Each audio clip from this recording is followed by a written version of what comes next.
welcome to another episode of Old Roommates. This week on the show, we revisit The Princess Bride with Wright and Cary Elwes and French Savage.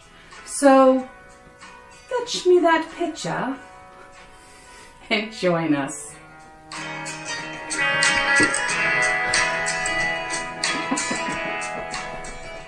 Amazing accents. We're pulling out all the stops for this one. You know, this acting lessons are really paying off for this podcast. So welcome everyone to Old Roommates, the only podcast that revisits pop culture through a middle-age lens. This is Brian. And this is Christina. And we are social distancing still. Forever at my house. I know, at my house. And we are talking about The Princess Bride. Mm-hmm. And fun fact, I'm curious to see the last time you saw this, because I know for everyone listening, The Princess Bride is one of your favorite movies, I think, of all time. Yes, so it certainly is. I want to know two things from you. This was released in 1987. I want to know when the first time you saw it, and then the last time.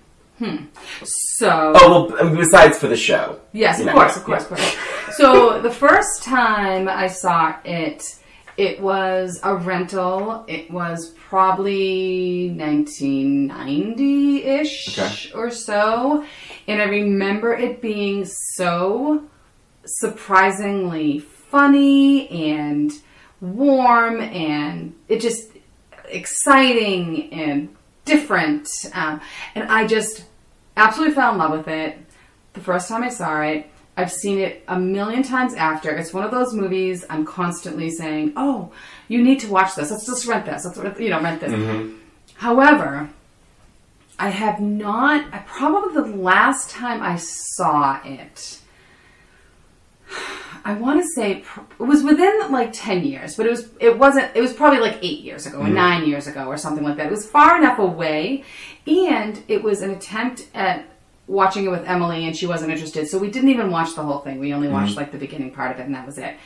As far as watching it in its entirety, it was probably, I want to say 15 years ago, so it was still quite a while away. Okay.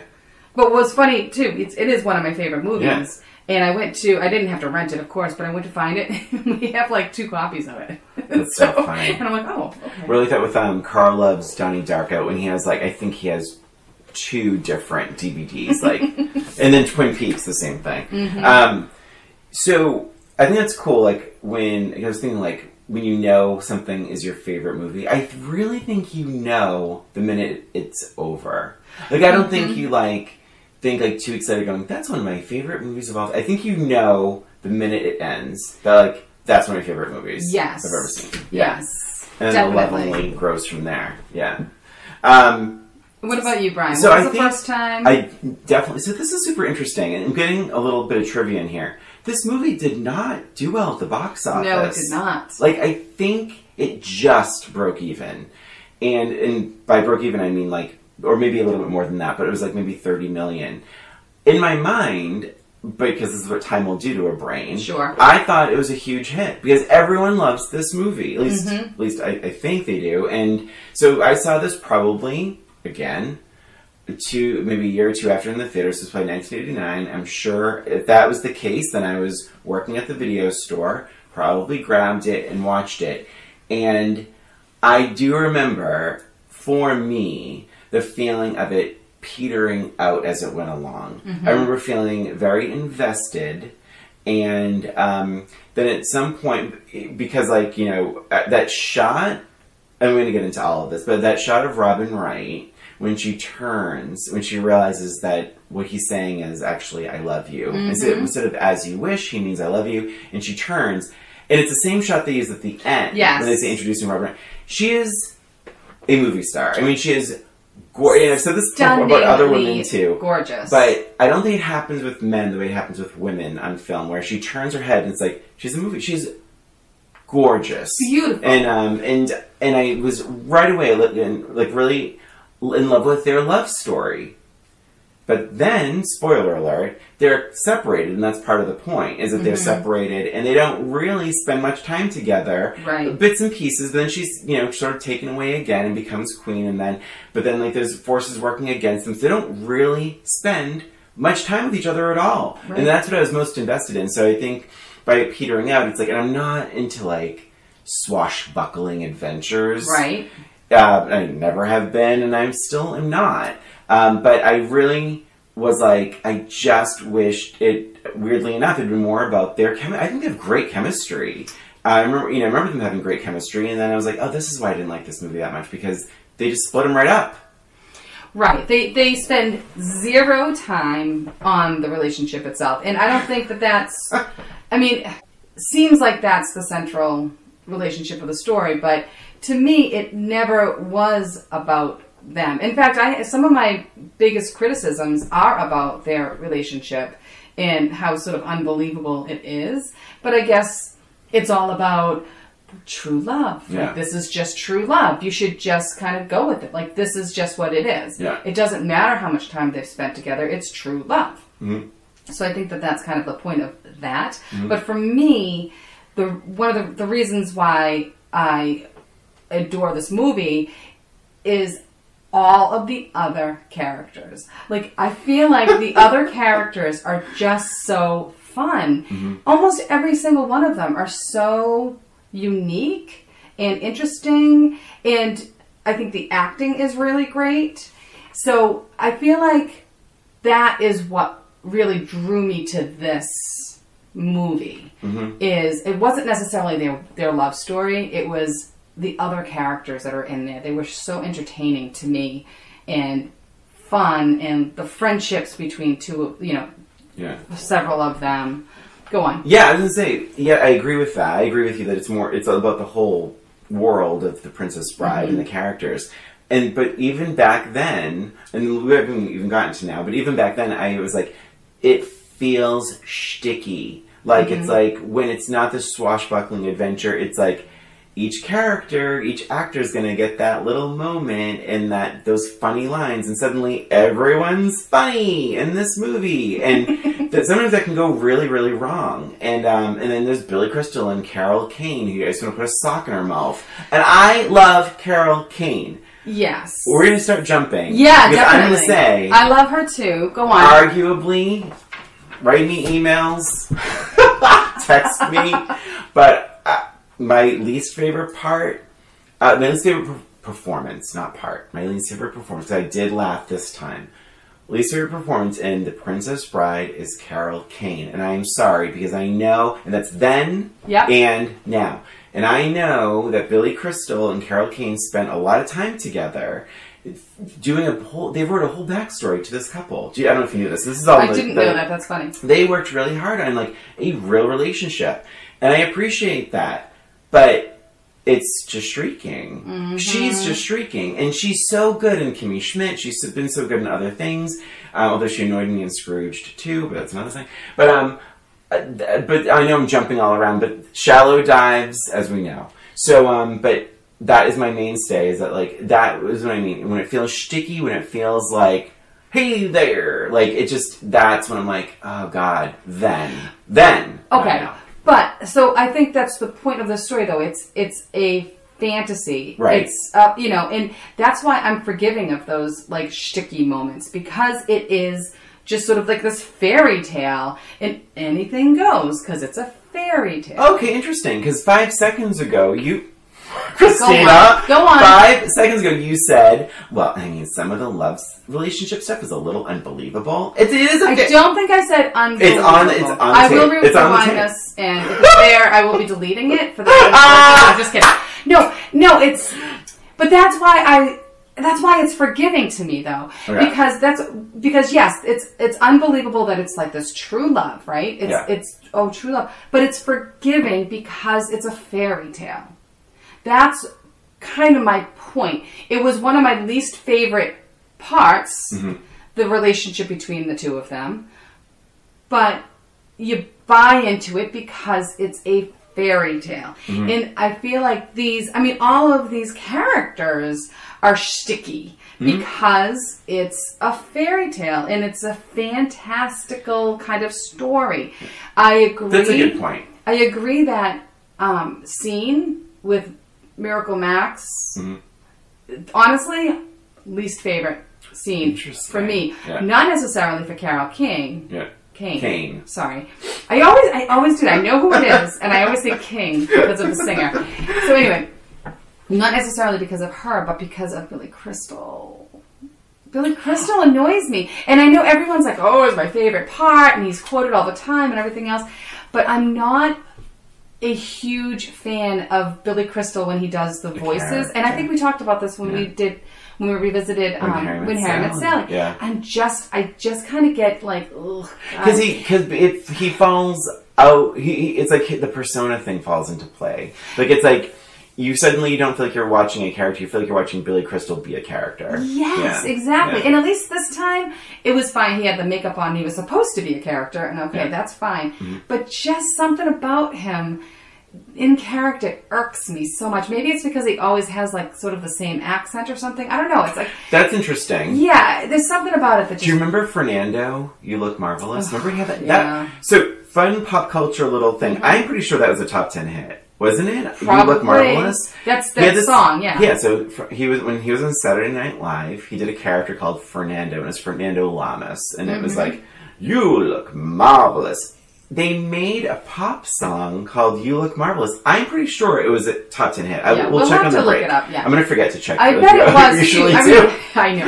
I remember it being very popular. But to your point, that voice is not so dissimilar from Max or any other character Billy Crystal usually plays. Yeah, like that's his go-to voice. But to be clear, and to go on the record and say, I laughed out loud when he holds up Cary Elwes' hand, Wesley's hand, drops it because Wesley's dead. Yes. And it just thumps. And he says, I've seen worse. Yeah. And there are some moments that I laugh at in that scene.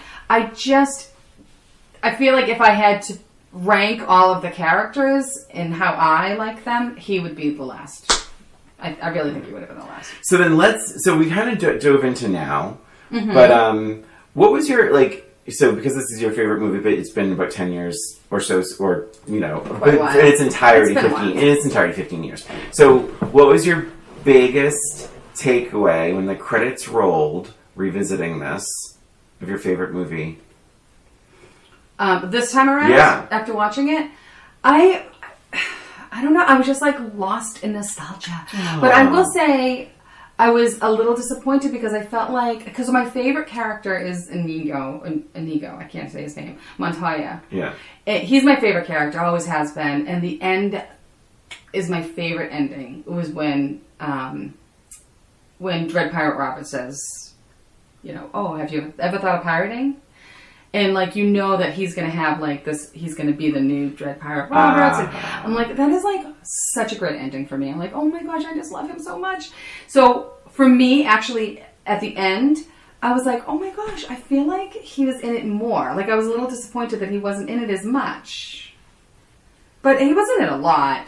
But I still felt like I wanted more. I still felt like I wanted more. I liked him more. I liked him more this time around, Mandy Patinkin. I liked him more this time around.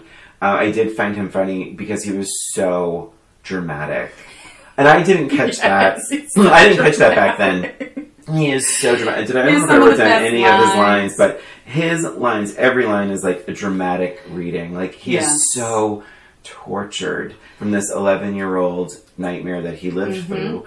And but it is funny. And it's a balance of tragedy and comedy because I was laughing when he spoke. He's just can't let it go. He can't, and he has that accent, and he's just so dramatic. But then he gets his real moment. That's a real moment at the end when he gets them. Yeah.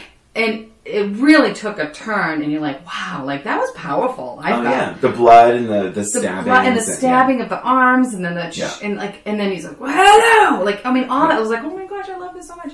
So, but yeah, I loved him, and I just loved his whole personality, because he's supposed to be sort of a villain, but he's never a villain. Even at the very beginning, when they kidnap her in the very beginning. Oh no, I never. You never buy that yeah. he's a bad guy. Yeah. You like him immediately. Yeah. And same with Fezzik. I mean, you just, they're just kind of along he has some ride. funny lines too. Andre the Giant, when he says, he's like, "Do it," so Wallace Shawn is telling him, like, so, Indigo Montoya has his way, and it's very much like this, it's like sword fighting, or yeah. And then Andre the Giant's way is basically dropping rocks on people. Right. And so he's like, "Do it your way." And Andre the Giant's like, "Oh, my way is not very sportsmanlike." Yeah. Like after he hits him well, with the he asks first, "What's my way?" My way. And he's like, when you see his head, pick up a rock. When you see the head, throw the rock at it. Oh my god. And he's like, "Oh, my way is not very sportsmanlike." That's right. Thank you. Yes. Yeah, I only had that line in there, but it's funny. It's funny. And he has a good delivery. Yeah. Interesting fact, I did a bit of research. Spoiler, I really liked it. I liked it so much more this time around. I really did. He had I think he had a broken back during most of the filming of this. So a lot of times when you're seeing him, like when the scene where Wesley is on his back, they had him on a push cart. Oh my gosh. And they were like rolling him back and forth, even though it was supposed to look like he was walking. He could barely move his back. When Robin Wright, and this is probably obvious, but when Robin Wright jumps out of the tower and lands in his arms, even when he is holding her in his arms, when Andre the Giant is holding her, she's on cables still, and they're lightening the weight because he really could not lift. Wow, something. Yeah, he was really in a lot of pain. Yeah, he had some real issues being as large as he was in real life. So, I loved. I mean, honestly, like I could probably recite this whole freaking movie, to be honest. There's not a whole lot of notes, but. Even, like, some of my favorite moments are on the boat when he and Inigo, they're talking and he's like, they're upset or whatever, and he's like, "You have a gift of rhyme."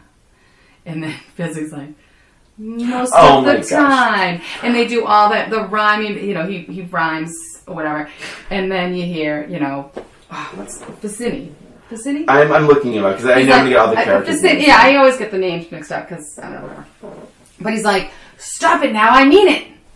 He's like, "Anybody want a peanut?" Like, these things, they're so goofy, but funny, and like, I laugh out loud every single time. Every single time with these lines. You're right. It is Inigo Montoya. And it's Vizzini, which is Wallace Shawn, and then Fezzik is Andre the Giant, is Miracle Max, Count Rugen is Christopher Guest, Valerie is Carol Kane. Yeah. I think that's the majority of people. Buttercup and Wesley, of course. Of course. So, yes. So, where were we talking? I don't remember. Oh, I think we were jumping all around. Jumping all over the place. It's like the funny about the initial boat ride of where they kidnap Buttercup. I completely forgot about the eel. The eels. Oh, yeah. I forgot all about it. How could you forget about that? I know. And I'm watching and I'm like, I don't really know what happens right now. I was like really like engrossed in this little terrifying one because those things are friggin' scary. Oh, they were scary. Done very well. They were scary. Let's see. Death cannot stop true love is one of the lines. Yeah. So it can only delay it a while. Right. Yeah. I want to talk about Cary Elwes a bit because I did really like him the first time around, way back when in 1989 or 90 when I first watched it, but. He's very Ryan Reynolds, like now, like that he has that sarcastic, good-looking, wise-ass. Like did you ever watch the Deadpool movies? No. So Ryan Reynolds, like the Deadpool movies, are so much fun. I really like them. They can be a little violent. Well, a little violent, very violent. But I think they're funny. They are fun. True. I think first one was almost more comedies than anything else. But that it's a comedic superhero, but he has a lot of like.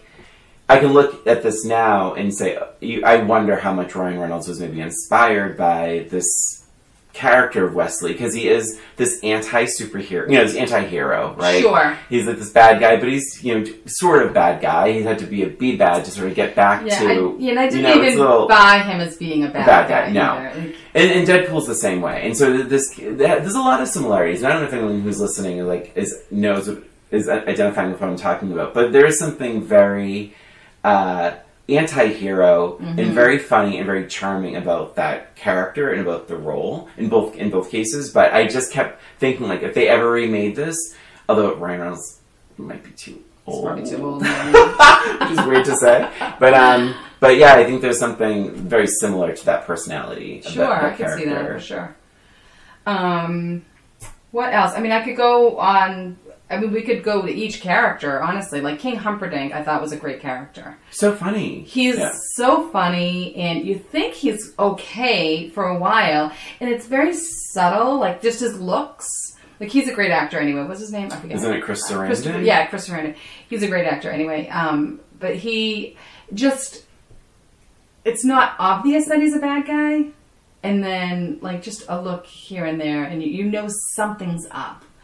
But... he doesn't make it obvious until the grand plan of murdering his bride on the wedding night and all that fun stuff. But he's also likable. Like he's funny. There's humor. It's like when he says to Count Rugen. That was my pen. Not not an axe falling from the God, it was wall. so loud. That was a very loud. When he says, "I have to." Because he's like, do you want to go down and torture Wesley with me? And he says, I have my the country's 500th anniversary to plan, a wedding to put together, and murder my wife. I'm swamped. Yeah. Murder my wife and Fringilda for it. Right. I'm swamped. You know how I love to watch you work. But I do have a question, jumping around. So you watched this with Emily. Yes, I did. And only because I saw Matt's Facebook post saying that she liked it. Yeah. But how do kids? Do you talk to kids? And again, I don't have children, but there's a lot about the idea of killing yourself in this movie. Yeah. Like Buttercup's going to kill herself. There's people like, I'm going to kill him. I'm going to murder him. And this is a light movie, but the word suicide, or the phrase I'm going to kill myself, like, do kids know, I mean, she's a little older, but like, do kids know what that really means, or is that funny? Like, is it tragedy enough to laugh at? I don't think it's quite as serious in a movie like this.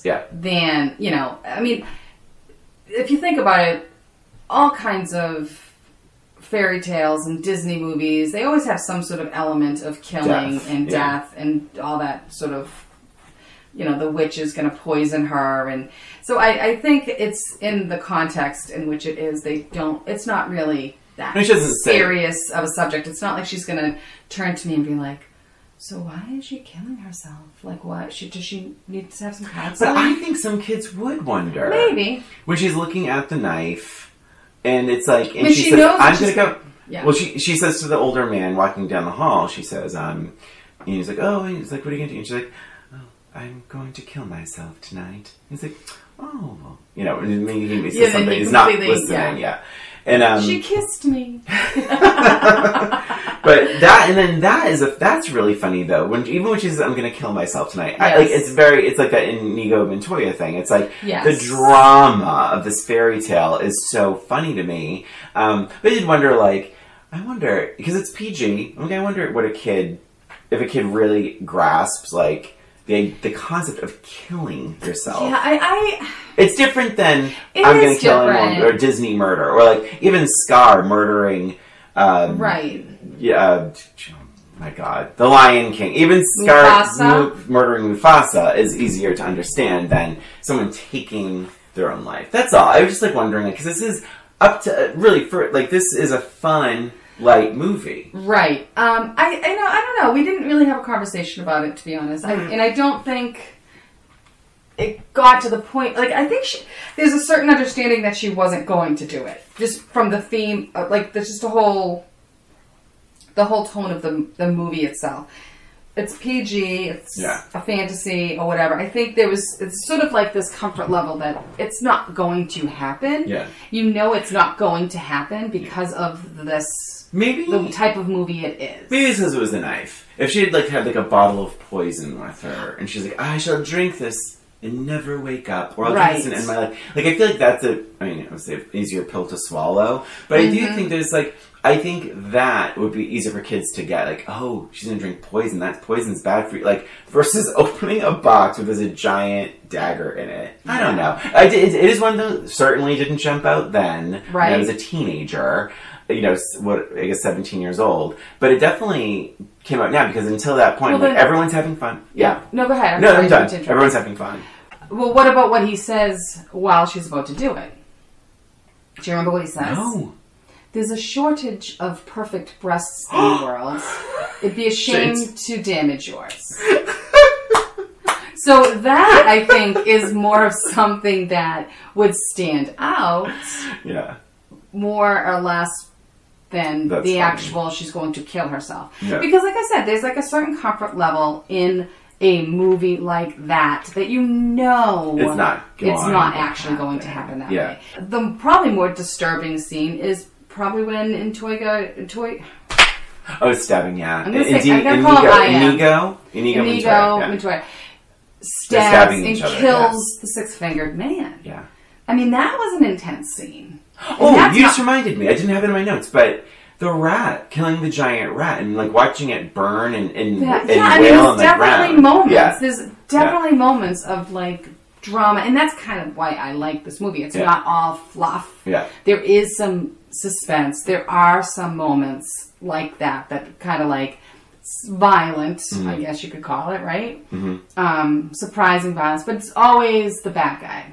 The ROUSs, the rodents of unusual size. Mm-hmm. That thing was terrifying, and you were kind of happy that it was charred. Yeah. Oh, for sure. Yeah. But even the way it was and then wailing, he killed it. He killed but it. Then that's he where he stabbed it several times. Yeah. I remember even that scene still sort of bothers me. Yeah. I don't know why he had to stab it so many different times. Yeah. And had that drama, that over-the-top sort of drama. Maybe because that just means he's changed. He's changed a bit. He's, because it's certainly not bravery to stab something several times. I mean, he already... Right. I mean, there was some anger there. I mean, that was a real pent-up anger. So, since we're on that track, what didn't we like this time around? Or what just didn't... Because I have It's going to be a hard... I have something. Okay. You say yours, because I have to really give it some thought. I mean, honestly... I think... Okay, I can tell you there's a few things that I never really liked, but you go ahead first. The thing I didn't like was the beginning with Fred Savage and Peter Falk. Because, holy shit, in 2 minutes, it's he's sick. We don't know how he's sick, but he's sick. And the grandpa walks in, and it's hey there, sonny boy, I'm gonna read you a story, hey! And it's what the hell is going on right now? It's so weird and fast, and all I can, and this, I cannot find a way to prove this, because I did some research, but it feels so rushed and tacked on. That's but I'm telling you this, within 5 minutes, Wesley says, as you wish. Mm-hmm. This starts very quick, and I actually wondered if the filmmakers we can't just have a fairy tale. Fairy tales are maybe we're afraid of losing some of the audience. What if we set it up as a storybook? Sure. Sort of adventure. And Fred Savage is a beloved kid. Well, there is a storybook out there. You know that, right? Yes. There is actually a storybook. I don't know if it was written before or after the movie. But there is a story, The Princess Bride. Oh no, William. Yeah, because that's how this movie came to be. It was a book first, yeah. Okay. So, but I didn't. It was truly. It was hey kid, I'm Grandpa. I'm going to tell you a story today. And it was wait, what? And then the mother, it just felt so weird, tacked on, and rushed. And was Fred Savage even sick? I'm just what? It's going it was just weird. Yeah, and it didn't bother me. I kind of liked it. I liked that sort of comedy within the story when like she's about to get attacked by the eel, and then it cuts to him. He's like, she doesn't die. And he's like, what? You're getting a little bit nervous. I could see that you were nervous. We can stop here if you want, that kind of thing. I like those little interruptions. I think there were enough of them. I don't think there were too many of them. I agree. And I liked the end. Loved the end. Right? In the very end. Yeah. And speaking of, at the end, when they say, as you, he says, as you wish, so sweet, heartwarming, loved it. And there was sort of a theory out there that he is like some sort of descendant of Wesley. Like there was like some sort of thing out there. I think it was just a fan theory, to be honest. But it's cute, and I liked it. And I liked the relationship with the grandfather, grandson, and it sort of, brought them together or whatever. But I liked it. Yeah, I mean, it felt a little bit like an oatmeal commercial. Oh, like a little bit of I could see it. You're gonna like your oatmeal. Like it felt a little strange. What was funny too was the beginning when he's playing the baseball video game. How 80s that is. Oh my god! I know. That's how it opens up. It's like, that's right. Oh my god, that's right. I didn't put that in my notes, but that was a bit jolting, and maybe. But I think that was, now that we're actually talking it out, maybe that's part of the whole point. Yeah. Is like we're so fed. Our entertainment is so fed with technology. When your imagination through a book is that. I mean, I think that's the underlying message there. Of course. But I didn't catch that until we had this conversation. I'm glad to enlighten you. I was the one that said it. You didn't say it. If the listeners could have seen the look on his face right then. You were not. Because, Christina, if you had said, well, Brian, you know why they did that? Because the video game in the beginning. I would never say that. So condensate. Whatever. It's not condensation. Jesus Christ. We both don't know the word. Condescendingly. Condescendingly. Yeah, okay. Wow. Wow is right. Oh so anyway, moving on. But I did like that part. Yeah, I have to be honest. I'm glad I enlightened you. The only thing I didn't like, besides Carol Kane, which you talked about. Yes. Wesley's mustache. Oh my. Please tell me you noticed. It's so bad. It's so bad. It's weird. Obviously they gave him a mustache so that we could maybe think for a second it's not Wesley. Wait. Right? You think that's why? Yeah, I think that, maybe not for the audience, but for, is anybody surprised that it's Wesley? It was what, 5 years later? Yeah. I would remember Carl's voice. Yes. So here's my negative. Oh, okay. Here we go. This is my negative. Because it's your favorite movie, by the way. It is. Well, one of my favorites. One of my favorites. Labyrinth might be. Oh, wow. Bigger than that. But anyway. So here's my challenge with Wesley and this story. There's no real explanation why he doesn't tell her right away that it's him. Why does he... he's obviously mad at her because she's agreed to marry Humperdinck, right? He kidnaps her from the kidnappers. He's dragging her up the mountain. They're yelling and screaming. He had plenty of opportunities to just be like, Buttercup, it's me. Yeah, be cool. It's me. It's me. Don't worry about it. Yeah. I don't know if he was just trying to torture her, if he was just really mad at her and just wanted her to suffer. It was just unclear why he wouldn't just say, hey, it's me. Let's go. And that whole thing. And then, of course, the big moment, where she's like, you can bend as far as, you can, whatever, die 1,000 deaths as far as I'm concerned. And pushes him down the hill and he's, as you wish. And that is one of my funniest moments. The funniest moments is when she throws herself down the hill. Yeah. And then, it's just, I love it because I like that scene a lot too. Yeah, but it's unclear to me why he keeps his secret for so long. Yeah, I wondered that because she was resisting. So what his goal is to get her away. Tell her who you are, and she would just run with you. But she's not going because she thinks you're going to hurt her. That you're this masked marauder. Right. She thinks that he's the one that killed Wesley. Right. Yeah. So he could have cleared that up right away. True. So anyway, that was one of my problems.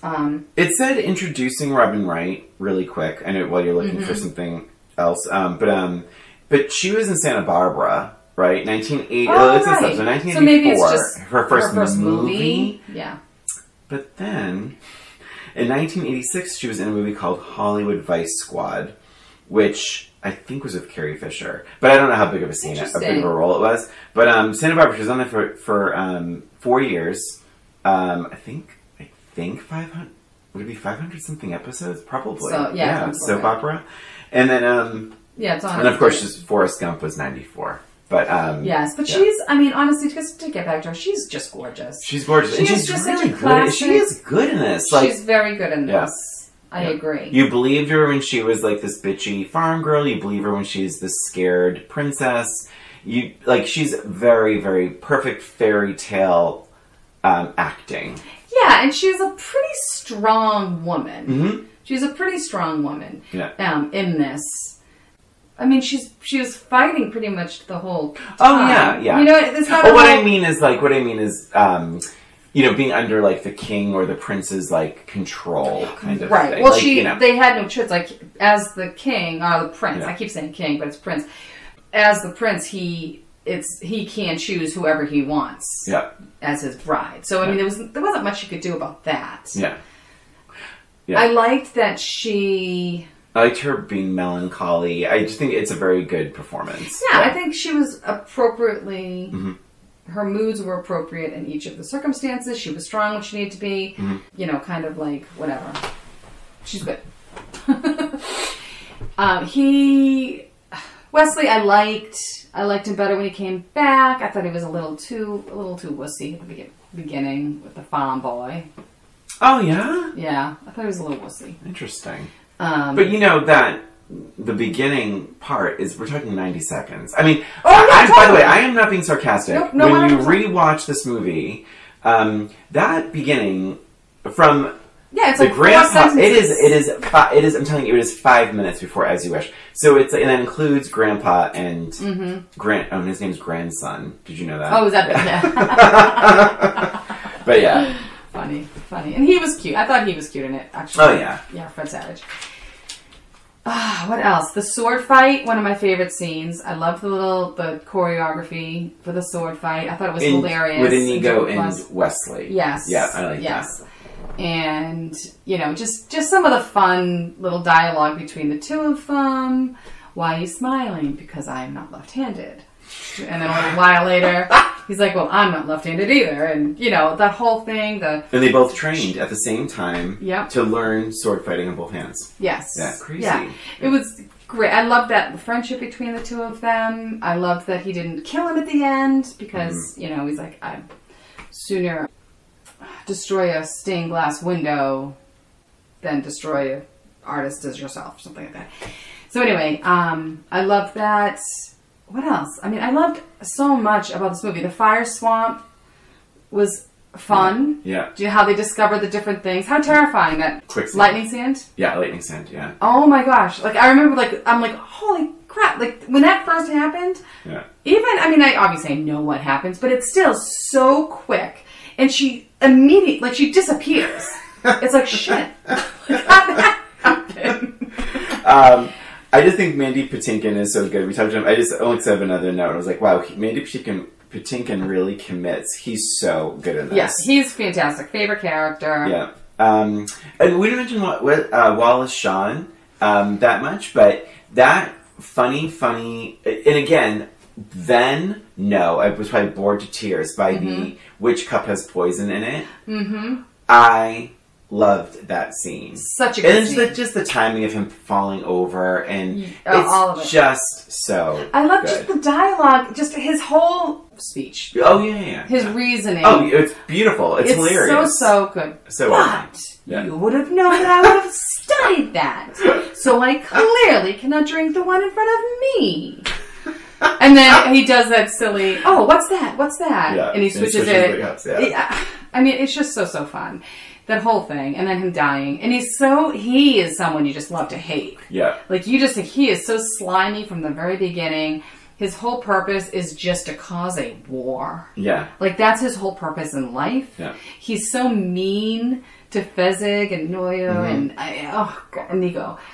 He's just such a jerk, and you are so happy that he dies, right, when he does. And it's a funny death. Or that he's, like, out of the... Just out of it. Yeah, he's good. He's really good. He's so good. To be honest, I don't have... We can, like, maybe take a break and look at our notes. Review our notes. But, I mean, I've, like, really, truly loved it so much more than I did then. Yes. All right, let's take a break.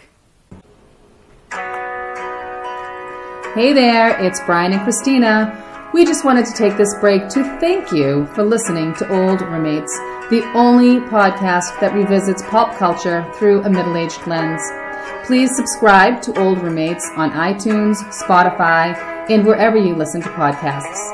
And give us a rating or review while you're there. And if you have any questions, comments, or observations, shoot us an email at oldroommatespod@gmail.com. And follow us on Facebook, Twitter, and Instagram at Old Roommates. Thanks for listening, and now, back to the show. And we're back talking about The Princess Bride. Christina, one of your favorite movies of all time. Any final thoughts? This is the moment. So there's a few more notes. I actually looked at mine. So there weren't many notes that I took because I was just like loving it. I'm like, I don't need to write anything down. But there were a couple things I just did want to point out. So I did talk earlier about how Buttercup is a pretty strong woman. And I remembered writing this note down. I'm like, oh yeah, that's right. But I will say, in that fire swamp scene, she was no help at all. When Wesley is battling, she just sat there and I'm like, oh my god, for such a strong character, she really could have done a little bit more to help him out there. And I misremembered that because I remember that scene, but I thought she had was grabbing branches and hitting. She wasn't doing it. At one point, it attacked her, and she's like, "Help! Help!" I'm like, "He's half dead. Kick it or something." Yeah. It was annoying to me because she is a strong woman, and so that kind of annoyed me. So there's a negative for you. There's not too many negatives, but there's a negative for you. Other thing I wanted to point. Two more things I want to point out before we wrap this conversation out that I think is worthy. The machine. I didn't talk about that. My goodness, how horrible. So the machine, for those of you who don't know, is they had Wesley, and it's a torture device that they had created. The six-fingered man had created this, invented this, and it basically, when you put it on, it sucks a year of life out of you. Oh my God. Yeah. It's so horrible. And I feel like Cary Elwes did an amazing job of being like tortured in that. But it was just like, holy crap, what an imagination to think of that. So that was kind of crazy. And the other thing I wanted to mention was, again, the cast was so amazing. The six-fingered man, total asshole, like just a great villain, awesome villain, played by Christopher Guest, who is one of my favorite actors. I love him. I loved him in Spinal Tap and Best in Show and all of those wonderful films. But he was such a good bad guy that you almost forget that it's him. Completely. Right? And I was watching it. I was halfway through. Yeah, sorry. No, it's okay. I was halfway through and I'm watching it and I'm like, oh my gosh, that's Christopher Guest. Like, I forgot it was him because he's so good at this character. Well, because he's very droll, and but when you realize it's Christopher Guest, you're then waiting for him to make you laugh, and he really doesn't. He never does. He's just a jerk for the whole thing. This is a villain. He is much more of a villain than the king or the 100%. So and for that matter, even Wallace Shawn's character, because he is just, although Wallace Shawn just wants war, but I mean, like, he is this Count Rugen or whatever, he just wants pain. He wants to cause people unbelievable pain. He is probably the only character that does not have a funny line.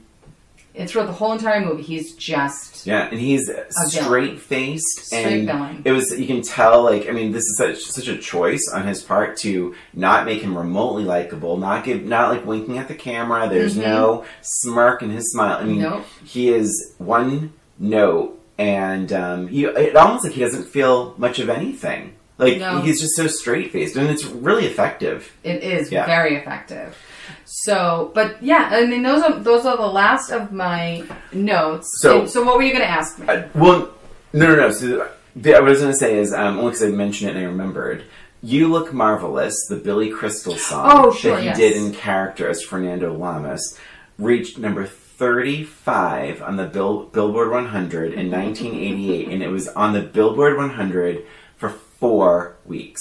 That's crazy. I mean, just Google it, because I know a lot of people that don't even know what this reference means. I mean, you might want to look at watch the music video. Maybe find the character first. See if there's a clip of the character from SNL.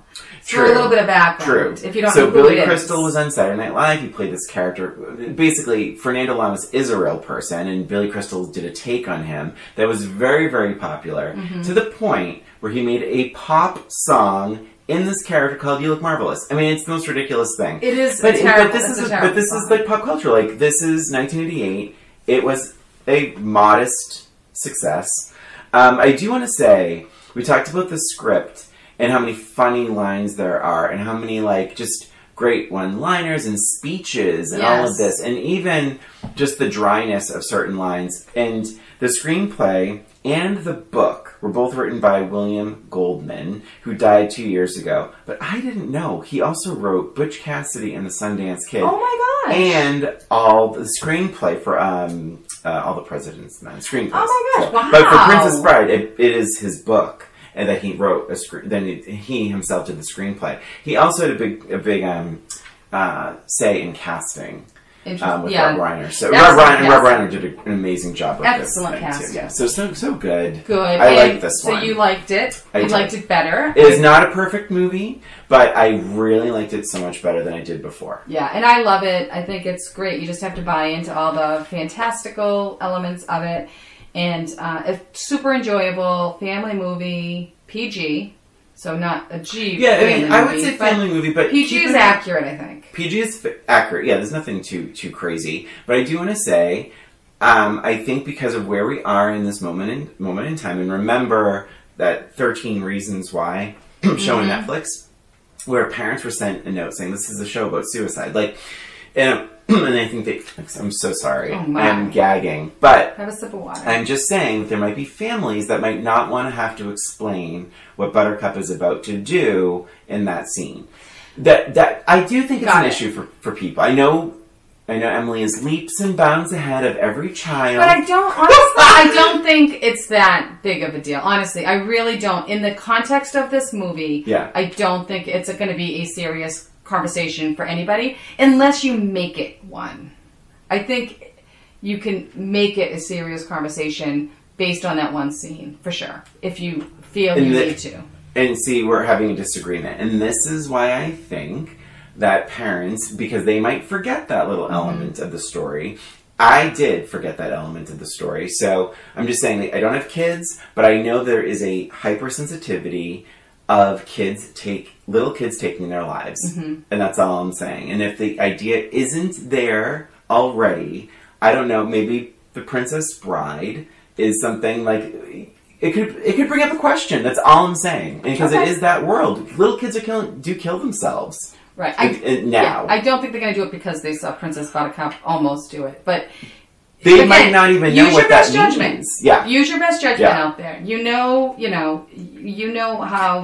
what you want to convey to your kids and what I want to be very clear. Use your best judgment. I'm not going to let this go. I want to be very clear what I mean.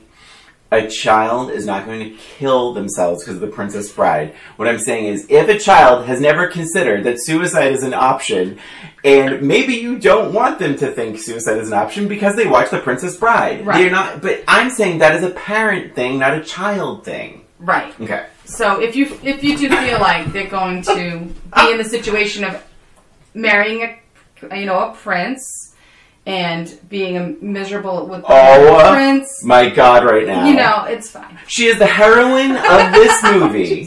She is the heroine. I am not letting this go. She is the heroine of this movie, and she is talking about taking her own life. I do think parents should just keep that in mind. And that's why I said, use your best judgment. Exactly. She says it out loud. She says it out loud. And that's fine. And I'm agreeing with you to a certain extent, but I don't. I think that they can use their best judgment. I don't think just use your best judgment. That's all I'm saying. Let's get to these questions for God's sake. So no, I have one more thing to say. One more thing to say. So of course, I would recommend this movie to watch. This movie. Yeah. It's fun. It's really cute and funny and blah blah blah blah. There's also something that had happened in September of this year where a lot of the cast, most of the cast got together and did a virtual reading of the script. And I think it was over Zoom or something. But it is available now online if you want to look it up. Billy Crystal was in it, Carol Kane. Oh, wow. My two favorites, right? Robin Wright, Cary Elwes, Chris Sarandon, Mandy Patinkin, Wallace Shawn, and then unfortunately a couple of cast members have passed away. Fezzik was one of them. Josh Gad plays the role of Fezzik. Oh, fun. Yeah, so I mean, and Whoopi Goldberg is in it. She plays the mother and the ancient Boer. Remember, boo, when she has a nice hair.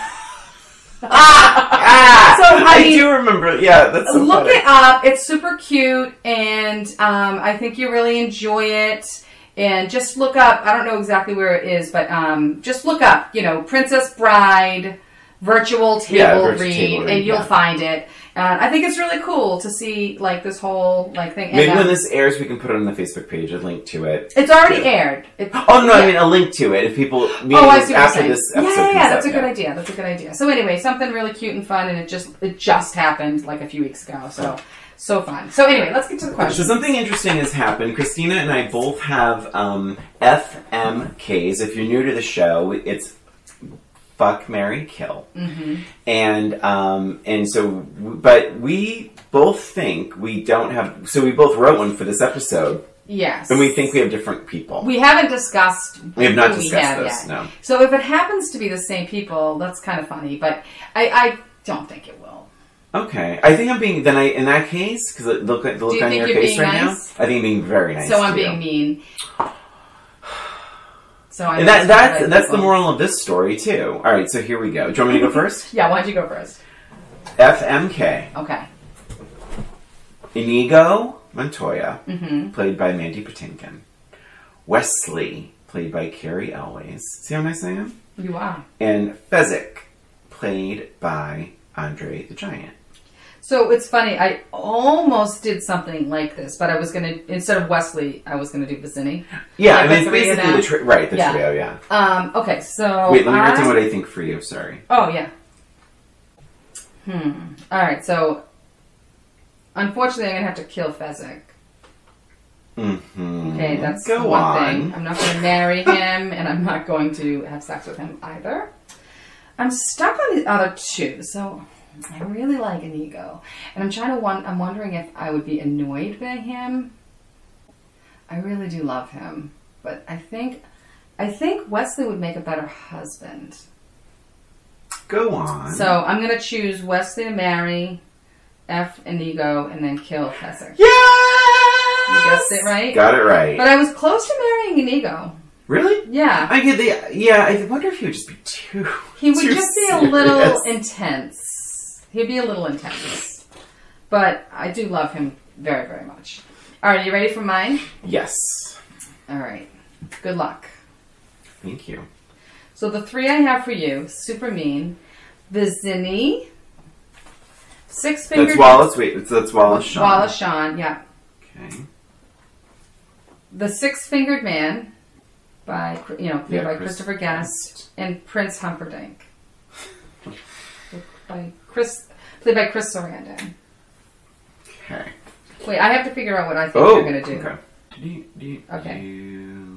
Ooh. Oh, my Oh, God. wait. I got it. Okay. I think I have it. All right. This is actually proved to be a little easier than I thought. Yeah, actually, it was kind of easy. Yeah, I was hoping it would be a little harder than Oh, my that. God. But this is not going to do me any favors.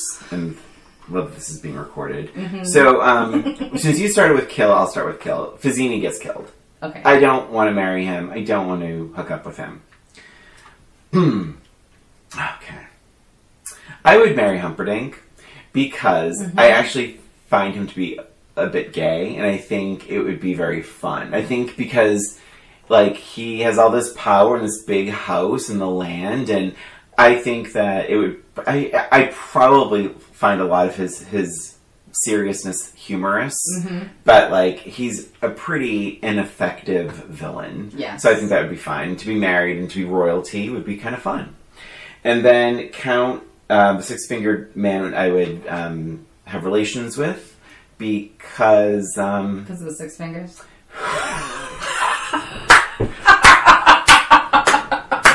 It's not the only reason. No, because I think intense. because he's intense, yeah. And it's like, you know, one and done, and oh my God, terrifying. But...